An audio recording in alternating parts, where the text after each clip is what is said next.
the least favored child born out of wedlock in a top Chable family, turned out to have a stunning gift. One night the boy caught a very special aroma while sleeping. Half awake he followed the scent to a small house. There he found his father worth hundreds of billions personally baking bread. The chairman worked with effortless skill and Joshua watched entranced. When the bread came out of the oven, the warm fragrance made him step forward without thinking. The chairman was furious at first when he saw him, but when he heard the boy had followed the smell his attitude changed at once. He brought him inside and handed over a fresh loaf for him to taste. Based on what Joshua described, he had caught the scent of the flour as it fermented. The chairman recalled what his mentor once said when he was young: there are rare naturals in this world who can identify dough components with their nose. With that in mind he asked a few test questions. To his surprise Joshua named without error every ingredient hidden in the aroma just now. Hearing this the chairman realized his son might be the kind of natural his mentor spoke of.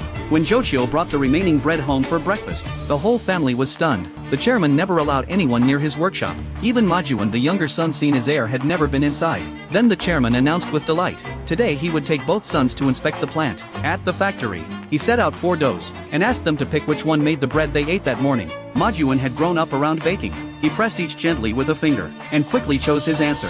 Joshua stepped in and began to smell each one. He seemed unsure and went through them again. He paused a moment over the one Majuan picked, then said none of them. He went on to point out how each one smelled slightly different from the bread. The chairman suddenly laughed. Majuan had the official answer, but Joshua was right in spirit. Because of shelf life needs, the plant used a yeast slightly different from the one at home. He had not expected his son's sense of smell to be this sharp, catching even a tiny variation. Just then the lady of the house arrived after hearing the news. She felt the child born out of wedlock was starting to threaten her son's place. In anger she scolded the chairman. How could a child of low standing stand beside her son as an equal? Her words left the chairman embarrassed in front of everyone, so he sent Majuan back with her for now, and took Joshua to visit his mother. When the lady learned of this, she quarreled with the chairman again. Late that night she met the butler in secret, blaming him for going soft back then, saying none of this would be happening otherwise. She told him to find a way to deal with the mother and son. She had a single goal: her son Majuan would receive every last asset. Unaware that the chairman's mother overheard every word,